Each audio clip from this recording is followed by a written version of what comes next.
Patricide is a horrific form of violence. Literally hits home. Everyone from Shakespeare to the contemporary playwrights have delved into this nasty detail of domesticity.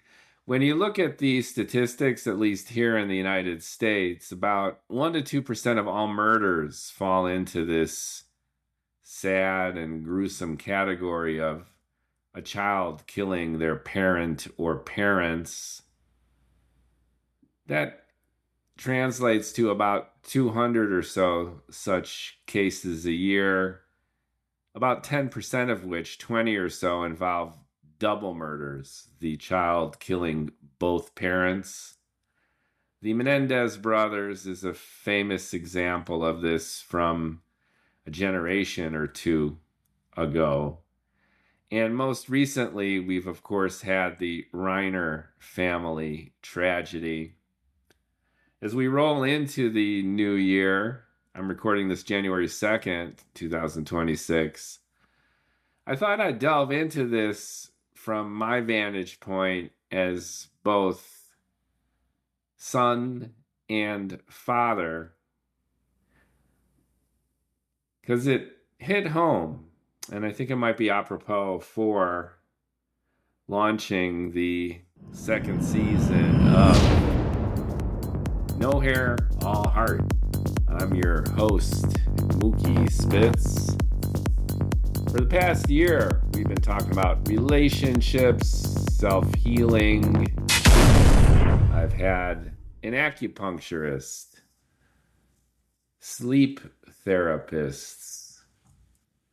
I've even audiobooked my new novel from this channel, delving into aspects of the heart and emotion and families.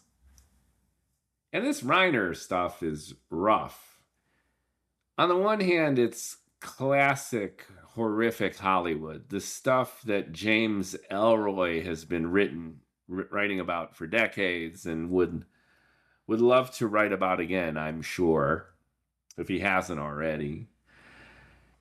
Hollywood is glitz and glamour, but also gruesome nastiness. When you heighten the stakes to the point of fame and fortune, you have the underbelly, which becomes evident and excruciating. Everything from the dump that is Hollywood, if you actually go visit Hollywood, where the stars are, by Chinese theater, downtown Hollywood, you'll realize rapidly that it's really a shithole. And that's always been emblematic of this two-sided nature of celebrity success. You're going to have extreme winners, and a relatively small percentage of them. And by default, you're going to have a majority who are, air quote, losers. The situation is analogous to Vegas, only without the manic intensity of the gambling high that's continuous, effervescent in the bright lights of Vegas. In LA, it's more like this neon miasma. And again, Hollywood is the nexus of this. And the nexus of Hollywood, in ways, was the Reiner family. You had Carl to Rob to Nick. Not the only child, but a lineage destined for disaster. Rob had trouble with Carl, and Nick had trouble with Rob. A cross-generational trauma fueled by the best things in life, bringing out some of the worst. I don't need to and won't go into the biographical details. The media has been saturated with it. Nothing accelerates an already famous person to the stratosphere of their own fame than their death, especially if it's untimely and especially if it's horrific. James Ellroy, the author of LA Confidential, understood this dichotomy, lived in it, dwelled in it, wrote about it. And this two-sided nature of the American dream, seen through the excruciating lens of Hollywood and all of its excesses, obviously have come to light here. The backlash to the amazing success of Carl and Rob is jealousy. Imagine growing up in a household where your dad is a household name, where there's millions of dollars being tossed around, where, for example, on a holiday party, you go over to Conan O'Brien's mansion, where you run into one celebrity after another. And that was the lead-in to this domestic disaster. Now, I'm not going to blame the victim or get the perpetrator off the hook. And if nothing else, it might be useful to highlight the obvious, that Nick Reiner was an entitled, spoiled Hollywood brat, and Rob was something of an enabler daddy-o. Here's where I'm going to talk a little bit about myself in that role. Nice guys always finish last, and as Rodney Dangerfield mentioned, nice guys get no respect. I'm not sure if he was nice, but he got no respect. I've felt that I've gotten little to no respect as a parent. And clearly, Nick's final gesture to his parents, conveyed an extreme expression of that, which is jealousy, rage, contempt, anger. And when you look at the circumstances of his life, apparently he lived on premises, he had an enormous stipend. What more could his parents do to support him? And paradoxically, what might have helped him the most would have been to cut the guy off. We can go into the damage that entitlement and privilege and enablement can do, but it doesn't take too much analysis to see what was going on here.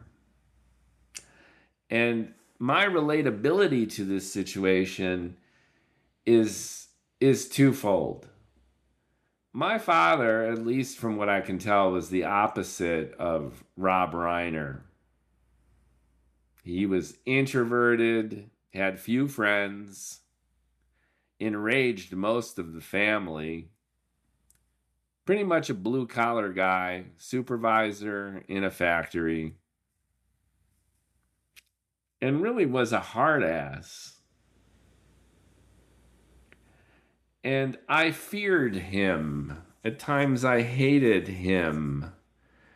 When I was young, I idolized him, and that rapidly flipped into a seething contempt. And I understand what it's like to be jealous of the parent that you hate, feel contempt toward them, and at the same time, conveniently enough, overlook and in ways piss all over the good things that they do for you. When I look back at my relationship with both my parents, I understand why I felt such anger, but if I have any regret, it's never really thanking them for doing everything that they did for me. And I know it's not really a place for children to show or feel even that kind of gratitude and appreciation. It's expected that as a parent, you take care of your kids. There's that very funny Chris Rock routine where he remarks how some folks in his neighborhood would be like, I take care of my kids, man. And then Rock jokes, that's what you should be doing, you dumb motherfucker. Do you want a cookie?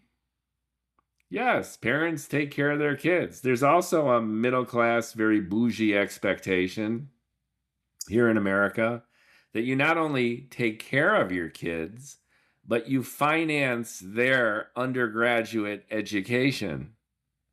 And that's a whole separate podcast rant right there. So it goes beyond even just subsistence level taking care of. It goes into supporting them into young adulthood. And as many people have observed, it's gone to its other extreme of overprotection, helicopter moms, digital surveillance. It's gotten kind of nutty. And the results are self-evident, both in conjunction with this digital swath of overstimulation, social media, but also parenting that have been protective to the point of ridiculous inversion. You can't go out because you're going to be kidnapped. Can't pretty much do anything except what? Safely stay home. And that's created the millennial and essentially the Zoomer generation of frustrated young people with limited social interaction. And there have been many advocates, psychologists, counselors, psychologists who have flipped that narrative around. Go ahead, ignore your children, kick them out of the house, force them to be self-reliant as early as you can, take away their phones, never give them phones. Have them go outside and play, get dirty, fall down, cut themselves, get stitches, have helpful accidents, build up the grittiness that they need almost as an immunological reaction to the shittiness and unfairness of the world so that they grow up instead of remaining entitled, cloistered, claustrophobic, digitally obsessed brats. I can relate. So back to me and my father. He was a tough son of a bitch. I loved him until I hated him. I failed to show gratitude or appreciate what he did do for me. And especially my late teens and early 20s, I felt almost a catatonic rage toward him. I never was violent.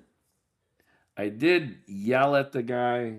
Years later, I unloaded on him after my mother's death. So the catharsis that I realized was very passive-aggressive, necessary, but I finally managed to grow up by separating myself from him through this kind of jealousy, rage, contempt, simultaneous condescension, and lingering awe that he did what he could do, that he didn't bother to empower me with the tools for my own success, which from my limited point of view and myopic vision emotionally of his life and my own, was riddled with even more expectation. Pave the way for me, Daddy-O. Make it happen. Well, that's just an excuse not to grow up.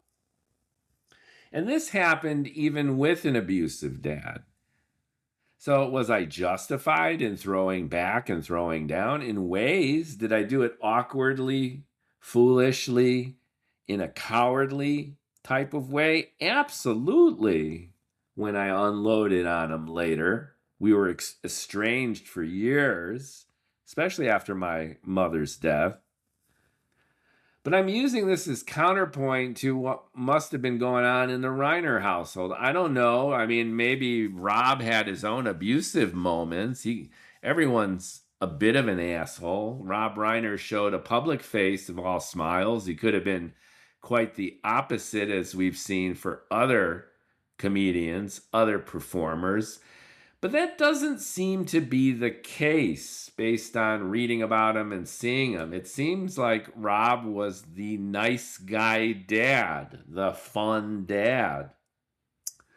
And in that sense, him and his wife just didn't know what to do with Nick. Nick was always a problem child, it seems. One of those kids who grow up really weird and maladjusted, and then in his teen years, his ravenous addictions took hold. And once again, I in no way want to either get an addict off the hook or blame the victim or in any way offer any kind of advice or meaningful observation about a family that I have no exposure to. But these patterns are ubiquitous and often self-evident. And the way that the Reiners responded to their troubled son seems classic. Super entitled, super rich. We have all the options in the universe. Our lives are golden. How could this shit be happening to us? Let's snap our fingers, make some calls, hire some experts, and make this go away. And when it doesn't go away and the kid just gets worse and he rolls into a chronic state of addiction and dysfunction, then it becomes just another aspect of the crazy Hollywood family. You try, you fail, you try, you fail. You really learn nothing because you're stuck in this mode of paying for things to fix them, of living the dream. So how can you introduce the hell of being hard on your own child? And meanwhile, the child needs that more than anything. Kids sometimes need that hammer to come down. Boundaries need to be established, especially if they're particularly troubled. That doesn't seem to have happened. So these problems compound themselves. And on that fateful night, when you're over at Conan O'Brien's mansion, surrounded by famous people, you have a personality and a built-up trauma and clusterfuck like Nick Reiner, and apparently went around asking people their name and if they were famous or not. Clearly, growing up in this environment and being famous by association has its own challenges. We've all read biographies and seen media accounts of the difficulties of these dynasties, these celebrity dynasties. Here in America, we've got limited to no real rooted history, as Umberto Eco, the terrific Italian novelist and essayist, remarked about America. We live in a hyper-historical kind of culture where because we don't have that sense of rooted history, we're all, or most of us, are emigres. We're fragmented. We've got no legacy, dynasties, and monarchies, and royalties, and lineages. So we have to make it up as we go along. And we do two things. We overblow and over-exaggerate our recent accomplishments. Every day is fantastic in Disneyland in America. And with that comes riveting expectations and cataclysmic downers.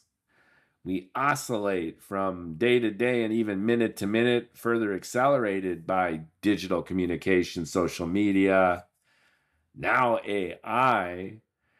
But Echo observed that the US, devoid of that entrenched culture, made it up as it went along, hyperinflated and exaggerated everything, and we've swapped monarchy and aristocracy, the old families of yore, for the immediacy and razzle-dazzle of celebrities. So Nick's situation, Rob's situation, the whole family's situation was compounded by being the princes of the magical kingdom of Hollywood. So once again, how can we fail? How can we reveal vulnerabilities? The audience loves this kind of stuff. And that's an irony or even a paradox of this kind of adoration, where we look at them as superhuman beings, and at the same time, we clutch at every straw revealing any hint of weakness, failure, dysfunction that sends them down Icarus style, plummeting to the earth after flying too high. We love that kind of stuff. They're human after all. They're just like us. They have our foibles and our failings. The more failings and foibles and eccentricities and weaknesses that we can identify in our celebrity heroes, the more we emotionally believe that after all is said and done, they're just like us. It levels the playing field, and we're able to worship gods and at the same time trounce on their human, all too human bullshit. That's nothing new either. Look at the Greek gods. You had petty jealousies, cannibalism, war, conflict. The gods had such amazing power over heaven and earth and everything in between, and yet they were equally petty. And this was two functions, I think. One is, as I've described, it makes Zeus and all of them human to spark our interest. And then we're able to tell stories about these people which captivate us. Simply being able to, I don't know, clean a stable of 100 horses or move heaven and earth, that's kind of cool. But for someone to screw your sister and then for you to wage war, well, that we can really relate to. So it's always that balance between the superhuman and the suprahuman. The raw banality of human existence coupled with this transcendent holiness that we hope to also find and perhaps ignite in ourselves.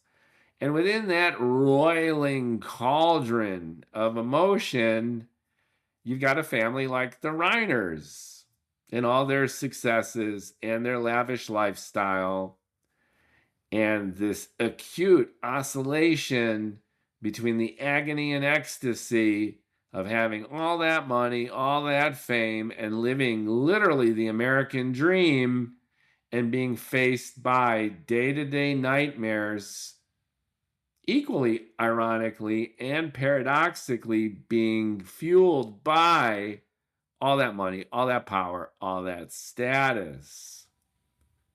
When you've got options, you take them.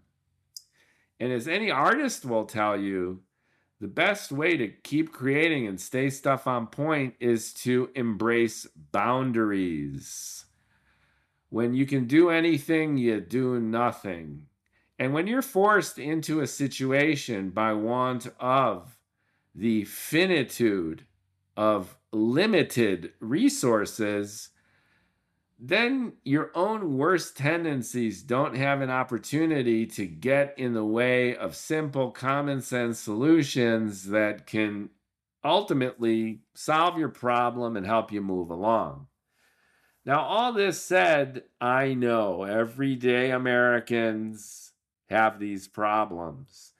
If Nick killing his parents was one of the 20 instances of this kind of horrific murder taking place across the United States, there were 19 others not involving rich, famous, influential superstars in Hollywood. I get that. But look at the ratio of how many entitled brats you have in Hollywood compared to those troubled kids who take their parents' lives elsewhere. It's disproportionate and begs the question of really what was going on in that troubled household. Now, steering it back to me, my dad was a jerk. That's just not my opinion. Most folks who knew him would say the same thing. Notwithstanding, he was a person, he was a human being.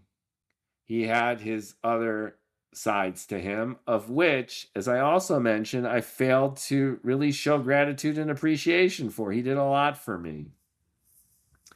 That should be tacitly assumed that as a father, he would do that for me as his son.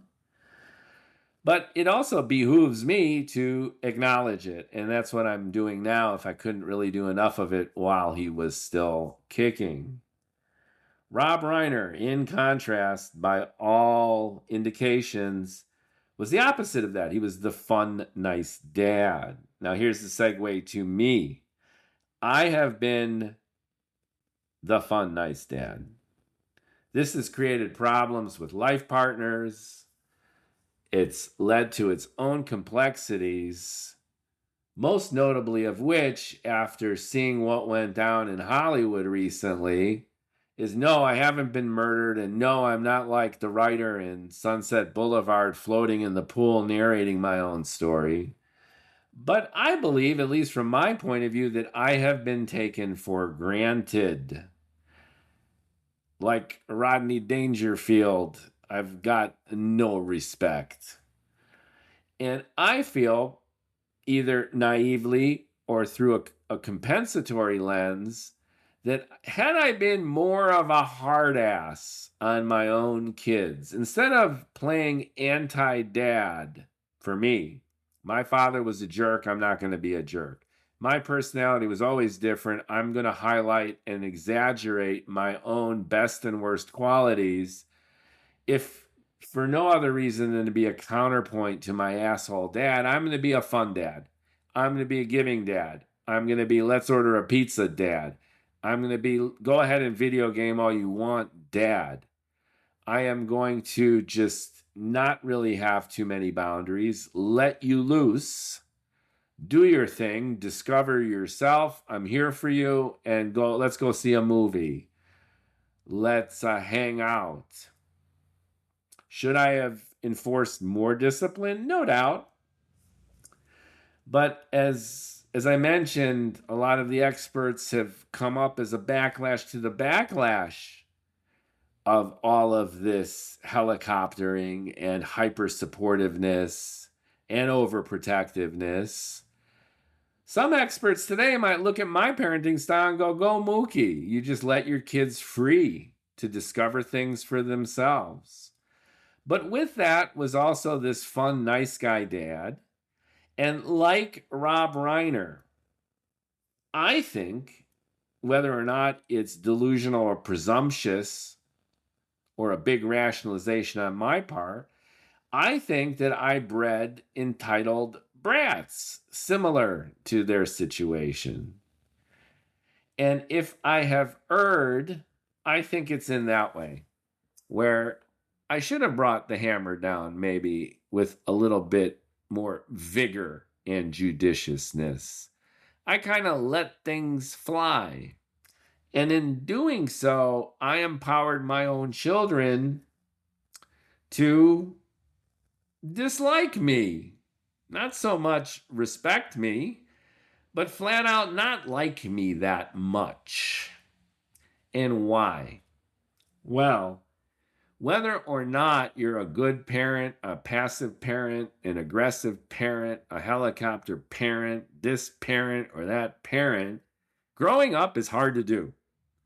And the age of the late teens to early 20s in particular, arguably from a social Darwinian vantage point, is the pinnacle of human development. When the average life expectancy is 25 to 30, we're running around devoid of any technology, then you can't mess around with this. You are at your peak when kids are most difficult. 18, 19, 20, you are fertile and you need to go out there, kill something, eat it, bring it back to the cave if you can, and fornicate until you die. Now that sounds funny and kind of cynical in its own way, but it's patently true. Before the advent of technology, which is a vast majority of our time as a species on this planet, these years where kids are most in conflict with their parents are those years where they peak.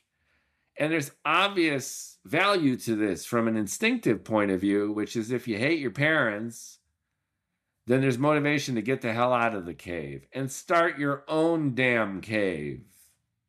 The value that parents provide go into the negative at a certain point, especially when there needs to be differentiation, both physically, emotionally, psychologically, and in terms of the sheer logistics of the tribe.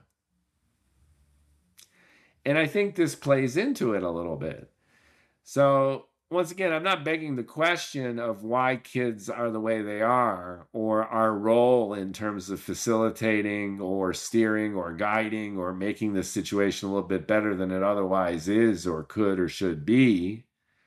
But I just think that growing up is hard to do. Regardless of what style of parent you are, it's going to be difficult and contentious. But when you add in, you layer in all this money and power and fame and the flip side that comes with it, the underbelly of jealousy and FOMO, and you add in a big healthy dollop of, and I will acknowledge, obviously, the illness, the mental illness, the compulsive addictive qualities that Nick displayed early on, and icing on that horrible cake is Rob's nice guy, fun dad demeanor, which I can relate to. So what I'm doing here is trying to have my own catharsis, and I'm sharing it with you in terms of thinking about your relationship with your parents and in turn your relationship with your children. Have you mimicked what you saw growing up? Are you the opposite of what you saw and experienced growing up? Have you played out your own attitude toward upbringing? Have you followed a guide or been influenced by professionals or books? What you've seen or what you've heard, what you feel to be the right way to do this complicated mess of a job of parenting, all with the tacit assumption that there's no air quote right and wrong. It's just let's wait and see what happens. Should you stay out of the way? Should you leap in? The number one question we ask as parents almost all the time is do I need to intervene? Do I need to act? Should I just let this fly? Or what else can I do? As day to day, hour to hour, sometimes minute to minute, and it could change depending on circumstances, depending on mood, your mood, their mood. So who the hell knows? Who the hell knows anything? But when you look at the Reiner situation, It obviously didn't end well. And when I look at my situation, I do feel blessed. And this is my opportunity to extend gratitude not only to my parents, or I left that out of the equation toward the end, but to my own entitled, bratty kids. And without going into the detail of all of them, I think they're all doing pretty well. We have my adopted niece, the niece of my kid's mom, my ex-wife. She seems to be flourishing in New York City, living the American dream. I got my older son, who is a Marine. And I got my younger son, who still lives with me, but has become financially independent, has his own car, pays his own insurance, is working, and discovered his passion this year of wanting to be a pilot. So did Mookie do okay as a daddy-o? Fun, nice guy daddy-o?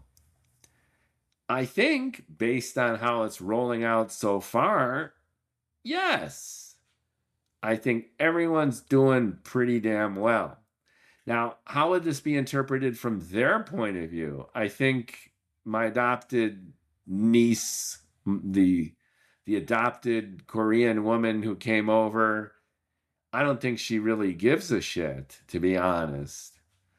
And my older son, him and I have been duking it out, and I've podcasted about that.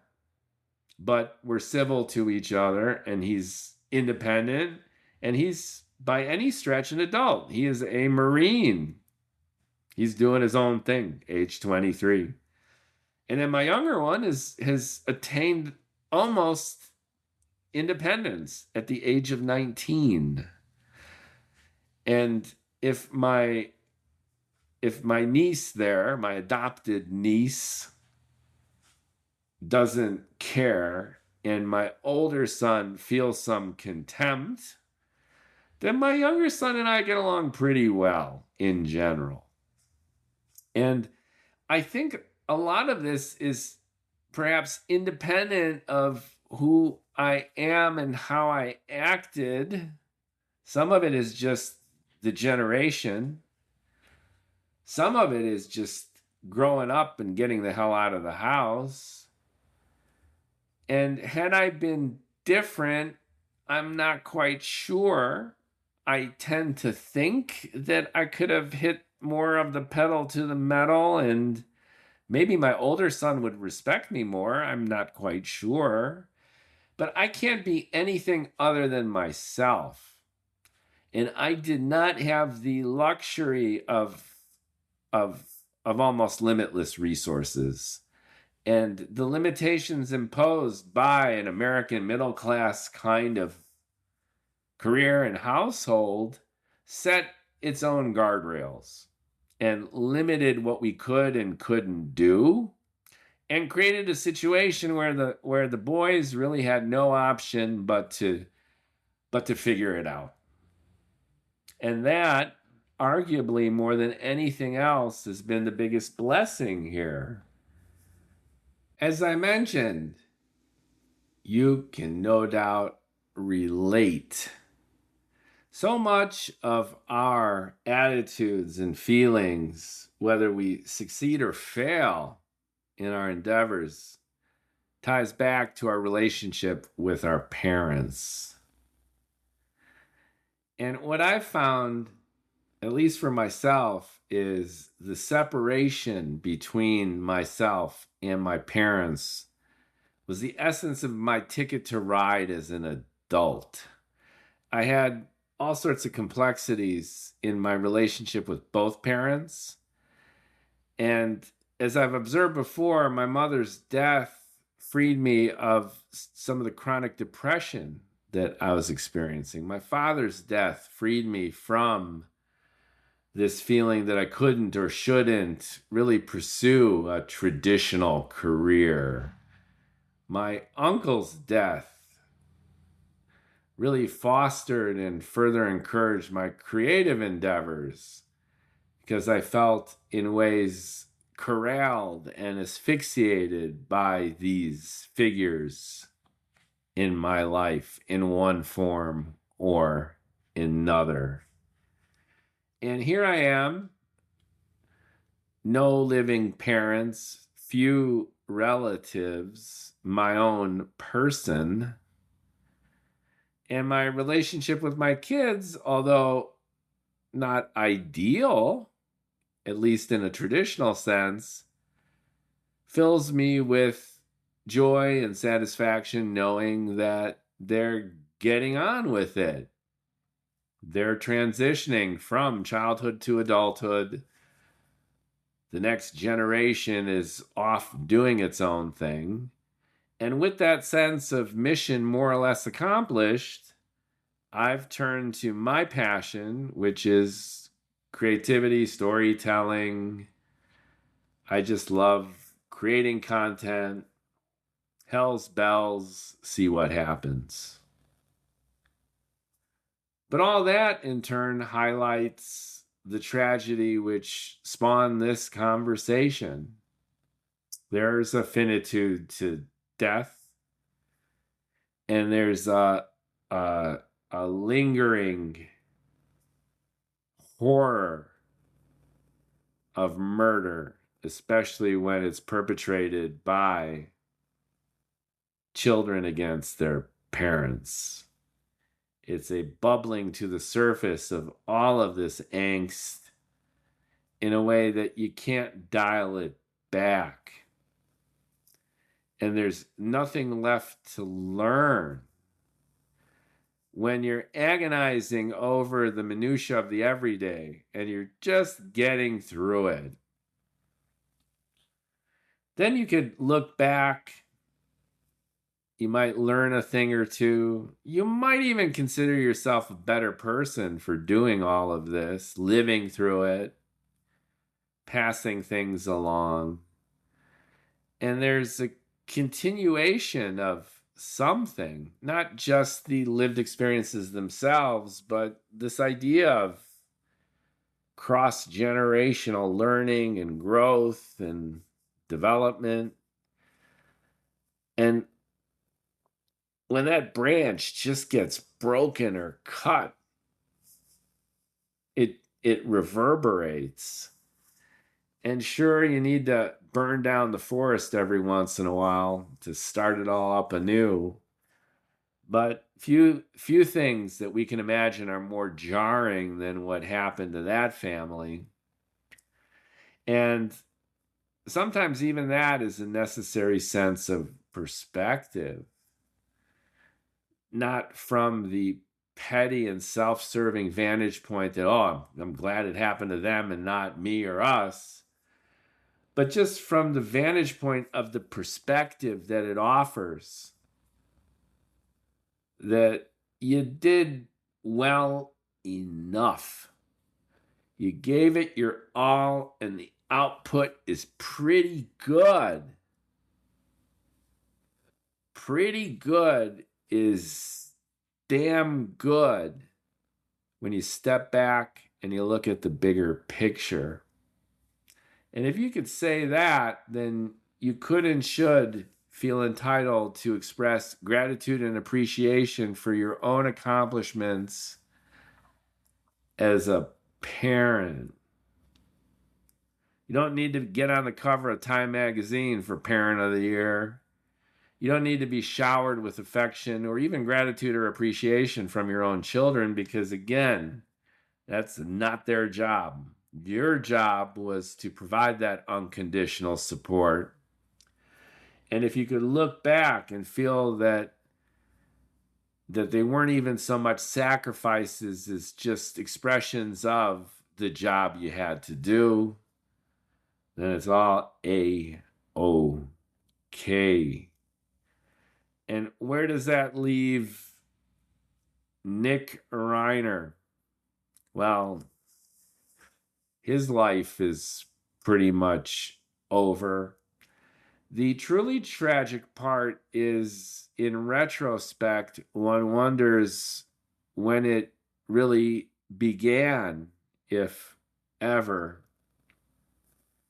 should his parents have acted differently toward him? Could this have been mitigated, stopped, transformed into something different?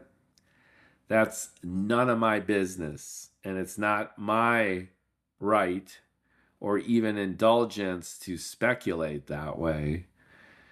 But what I can do and what I'm doing is looking at that tragedy and seeing my own family through some of the twisted mirrors and broken glass of the sadness and concluding, well, I think I did okay.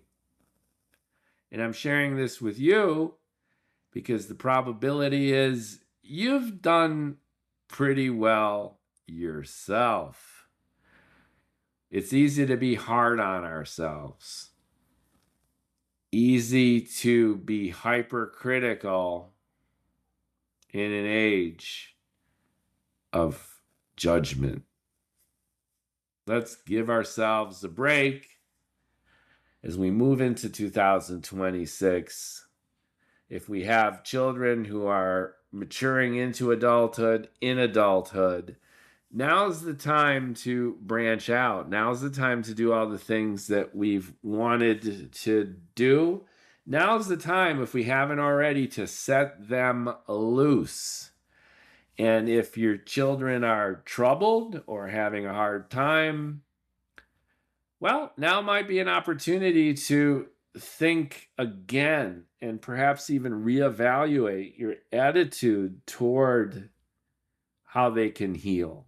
And consider the opportunity of self-healing, if you haven't already, as a viable option among many to enable our kids to grow themselves up. Because as we know from our own experiences, there's really no other way to do it. Happy New Year. Thanks for listening to the No Hair All Heart podcast. I'll be sharing more of these thoughts throughout the year. I'll be having various guests talking about affairs of the heart, families, relationships, dating, self-help, therapy, all that good stuff. And I didn't mean to start it with something as jarring as what happened to that unfortunate family. But gaining a sense of perspective, I think, is a prerequisite for better understanding one's own life and being able really to pat oneself on the back. Job more or less well done.